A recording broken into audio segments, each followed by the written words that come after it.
Hi there, this is your friend Anna, and the question that I've been getting the most from all of my friends is, what are we wearing? This age-old question isn't just about choosing an outfit, it's about choosing how we present ourselves to the world. I created the I Want Her Shoes podcast to dive deep into what it means to dress with intention, whether you're heading to a council meeting or just having a casual day out with your family. Join the conversation as we explore the power of personal style and the decisions that shape our public personas. Put on your favorite pair of shoes and step into my closet.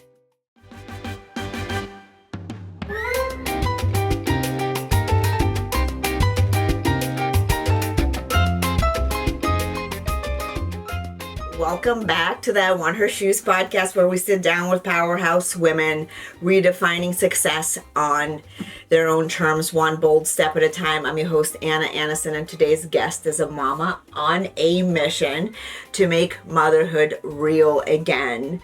Meet Nicole Kaplan, the unfiltered voice behind the viral Life's a Mom podcast, and the founder of Mom Dates and Playdates, a community-first brand giving moms real connection beyond the playground, yes, which is really amazing. And Nicole doesn't just sugarcoat it, she speaks it just like it is, raw, whispered parts of motherhood most of us don't want to really post about, and that's really amazing that you're doing that. From postpartum identity to just raising children, she brings honesty, compassion, and so much courage to her amazing journey, and now to ours.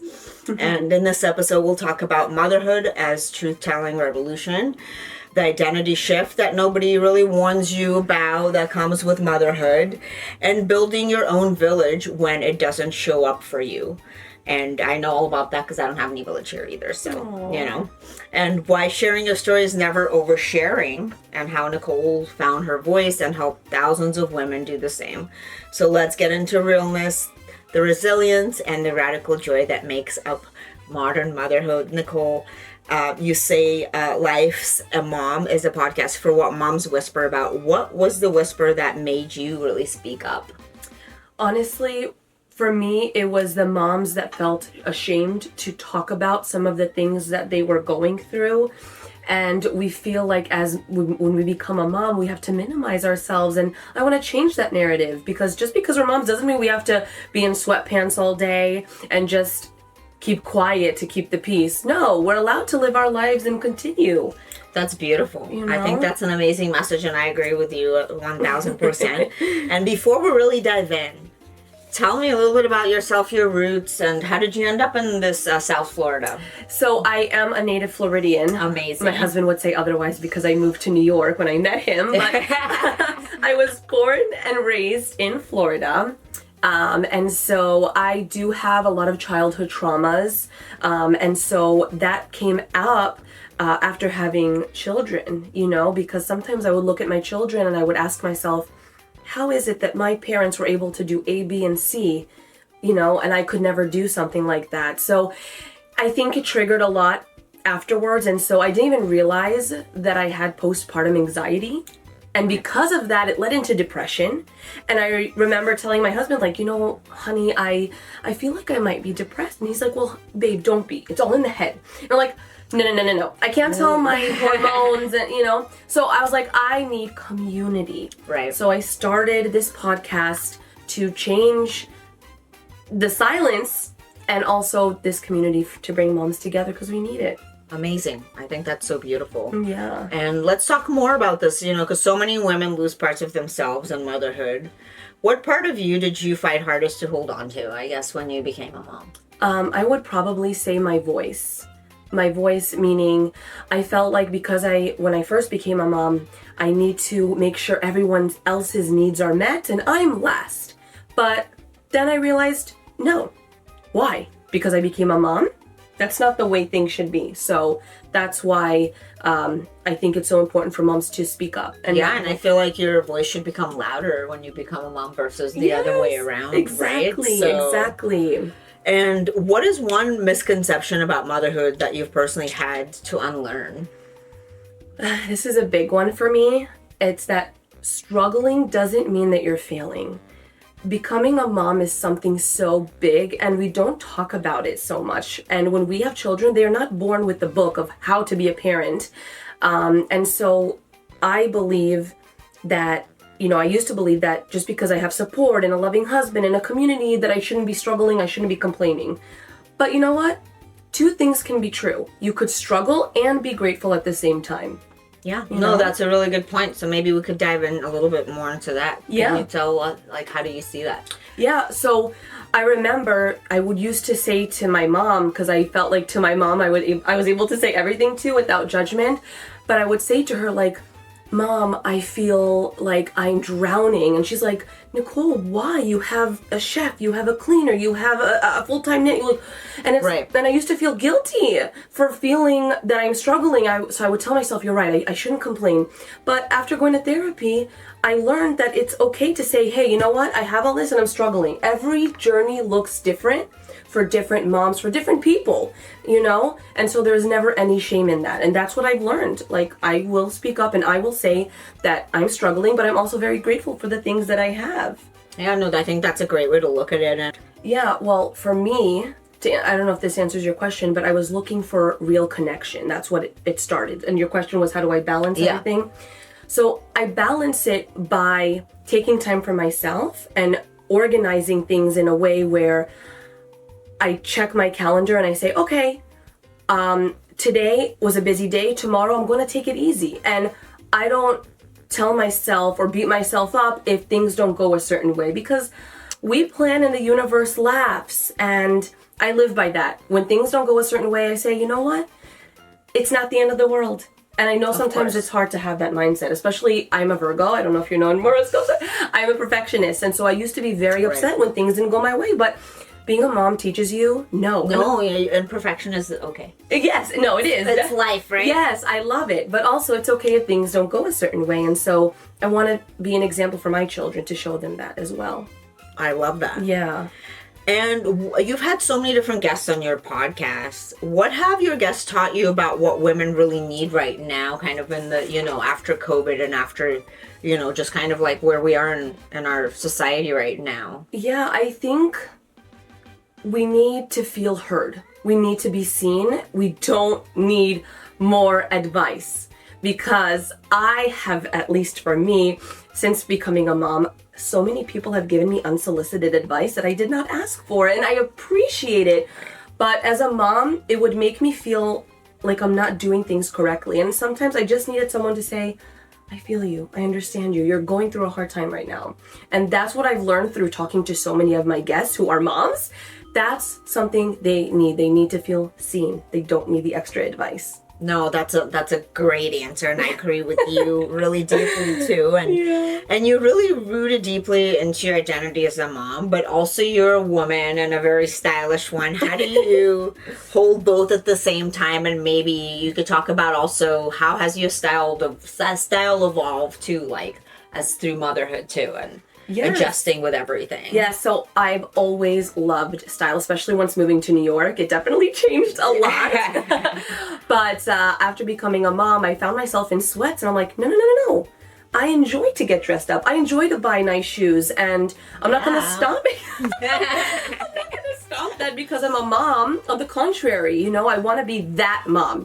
There's like the it girl, I'm the it mom. Then I told myself, like, I'm not going to stop being who I am. I found myself, but in a different version, which is really nice.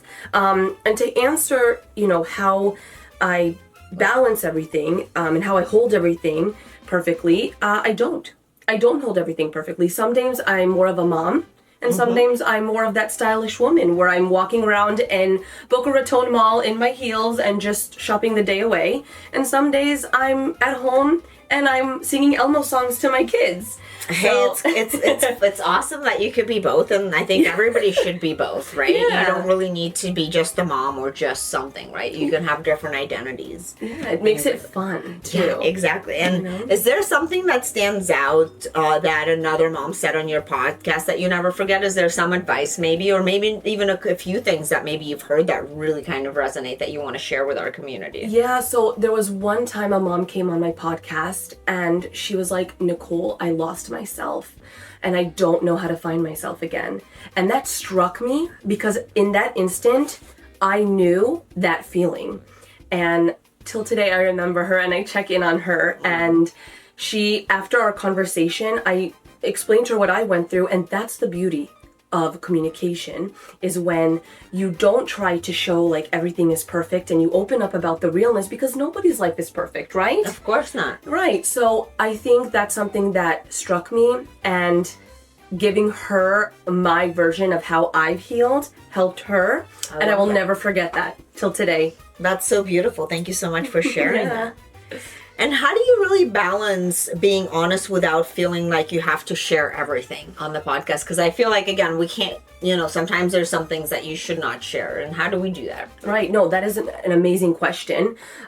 So for me, I've learned that boundaries are part of honesty.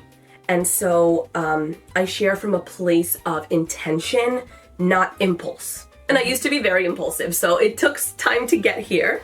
And just because something is true doesn't mean that it needs to be public, And I ask myself, Correct. right? And I ask myself a lot of times, is this mine to process privately? Or is this something that could help someone else feel less alone? And that's my purpose. I share things in a way where I don't share my personal business, my personal life, because that's my personal business. Yeah. I don't need to, but if it's something to help people, something to help moms, yeah. that's why I post the group, I post my podcast, anything to help. But I don't need to show my personal life to the world. And people can be very judgmental, and that's fine. But at the end of the day, my private life is for me to share with my family and my close friends. And to the public, if any way I can help, I will do that. I think that's an amazing answer. Thank you so much, Nicole. And what is really, how do you, what is some advice to moms who feel like they're drowning in comparison or judgment, especially online, like you said? Like there's definitely judgment, right? So you have to be very careful. Mm-hmm. What is some advice that you could give people that are just kind of like, they just feel so insecure and they're always comparing themselves to others? Yeah. How do we not do that? It's very normal, firstly, to feel that way. Many moms do end up opening up to me, telling me they feel that way. And so I would tell them to remember that comparison thrives where context is missing. That's great. I love that. Yeah. And, you're comparing your hardest moments to someone else's highlight reel, because we live in a world, unfortunately, it's all fake, let's be honest. I mean, it's like very curated, it's very like seasonal. Right. It's not very like authentic, I feel. Exactly. Yeah. And so it not everybody, there are some that do, but not everybody's going to post their hard times. We live in a world where we want people to say, oh, I want her life. Wow, look at that. Look at this. But they're not telling you that they cried in the shower 5 minutes ago. They're not telling you that they had a blow up fight with their partner. And that's okay. It doesn't mean it's a bad thing. But when you find yourself comparing yourself to something you see online, remind yourself, take a step back and ask yourself, why am I feeling this way? And remind yourself that it's a highlight reel. That's a great answer. Yeah. No, and I think let's talk about a little bit about, community now. And you created Mom Dates and Playdates. What kind of connection were you craving? And again, now that everything is kind of unauthentic, especially with AI, and you don't really know what is real, what's fake, some crazy content now out there, right? Mm-hmm. I think community is more important than ever. Mm-hmm. So maybe you could talk a little bit about your community and tell us really what what are some of the highlights for you guys. And that's super, I feel like that is really where we're going, is micro communities like that. Yes, super, super important. So for me, I was craving real connection, not surface level conversations like, oh, how old is your little one, which is nice, but I was looking for real friendships where if I opened up about, you know what, I felt really depressed yesterday, or I had a meltdown, a mom will say, I feel you. There's no judgment. It's a safe space to communicate, because many of us don't have that, and we need that. So when you meet someone who kind of goes through something that you've been through already, you connect in ways and you can share ideas, and that's something beautiful. And regarding Mom Dates and Playdates, I don't want to do a typical mom group, which is nothing wrong with people who do this, that just meet at playgrounds. I wanted the luxury. I wanted to give love mom, it, yes. yeah, mom should feel, pampered. Moms should feel like they still deserve to get shopping and get facials and go shopping. And that's why I'm trying to change that narrative. Yeah. I love it. We can't so they can have a closet like this. We can't give those things up. So for me, that was something very important to give to moms, and that's why I work so hard and collaborate and bring that to life for moms. Like we had Nordstrom, we had an exclusive shopping experience. That's so cool. And the moms were drinking mimosas, and the whole store was closed. They had their like eye masks on, they had some goodies, they were just walking around. And at the end, a lot of them came to me and they're like, Nicole, I needed this. Like, because I said it's only for moms, so everyone left their kids home. And they were like, I needed this. Like, my husband was with my kid and they were with shopping bags. And I was like, yes, you shouldn't stop that. Yeah, you need to do things for yourself to be happy. Yes, exactly. No, that's amazing. Well, now let's talk about your shoes. Let's take them off, or if you want to take one off and tell the story behind them. Yeah, well, actually, this might be something different because I don't have a story behind them. What happened is... Oh my God, those are so beautiful. Yeah. They're the Versace pump with like a bow. Yes, and... Gold. And I was at the mall yesterday. And so these babies are new, huh? They're brand new. Man. Yeah. I mean, I have many, many shoes, and I was like, should I wear one that I've worn before? But like, this actually does have a unique story because when I walked into the mall, it was packed yesterday. It was at Saks. And I saw two women sitting on the bench. And you can tell they were mother and daughter, which was very nice. I always love that. Right? Like shopping with mom. Yeah. And so they were like looking at shoes and kind of like deciding what to do. And the daughter was like telling her mom, like, no, you can't wear those. And she's like, why not? And I had to butt in it. And I was like, I just want to tell you guys, I love this. I have two sons, and seeing this relationship means a lot. And I kind of explained what I did. And so we kind of ended up shopping together. Oh, I love it. Yeah, and they ended up saying like, this is my personality. And I was like, you know what? I'll always remember this. If you're watching this, I will always think of you guys when I wear these shoes. I love that story. Yeah. So there is a beautiful story. There is. To many more. Love it. Thank you so much for sharing, Nicole. Let's do this or that. All right. Late night scroll or early morning journaling? Early morning journaling. I love to journal. For me, it's been something part of my therapy journey, and it's helped me tremendously. I hear that a lot. I think that's amazing. Yeah. Unfiltered podcast or polished post? I think I know the answer to that. I think it's polished post. Coffee for survival or matcha for vibes? Matcha for vibes. Love it. Mom group chat or solo walk with a podcast? Oh, 100% mom group chat. Absolutely. Yeah. Oversized sunnies or comfy sneakers? Oversized sunnies. Plan the playdate or cancel for self-care? This Or one was a both. hard one. Probably both, because if I feel like I'm overwhelmed, as long as it's not last minute, right? I would never do that to someone. But if I feel like I'm overwhelmed ahead of time, I'll say, listen, and I'll be honest. I'll say, I had a rough day and I just don't feel like I'm mentally capable of meeting today. You and know? that's being honest. I think that's beautiful. Exactly. Yeah. And if that person on the other end gets upset, then I don't know if that's, and it's okay to be upset, you're valid, but like it's how you react. But like for me, if someone did that to me, I would be very understanding. And I appreciate the honesty. We're all busy, man. Yeah, we all have lives. Yeah. Glammed up or yoga pants always? Glammed up. Yes. Tell it all or keep it a little mystery. Keep it a little mystery. I kind of like that. Well, Nicole, thank you so much for bringing your wisdom, wit, and wonderful energy to our Want Her Shoes community. And thank you for having me. Of course. And to everyone listening, whether you are, at home with your kids, or you are out there shopping, or you're launching communities, just remember that you always have to be yourself and carry yourself and bring your best shoes forward, right? Because it is always the foot that we put forward, and that's what people remember, right? Well, thank you so much, Nicole. So nice to have you. I had so much fun. Yes. And now I'm actually going to ask you to pick something from here that represents you the best, and then we'll take a nice photo. I love that so much. Of course. And I think you're going to go for the pink. I am. You know me so well already. Yes, I think we're. I love oh my God! colors. Literally, I thought of like I'm like psychic with this stuff. Like really? I can tell when people are gonna. I thought you were gonna either do those or maybe like those ones with the bows. Oh, I didn't see those. Can I pick those instead? Of course, yeah. I did not see those. I love this. This is Thank you so much. stunning. This whole thing, I love it. All right, so I'm going to take two, one for us and one for you.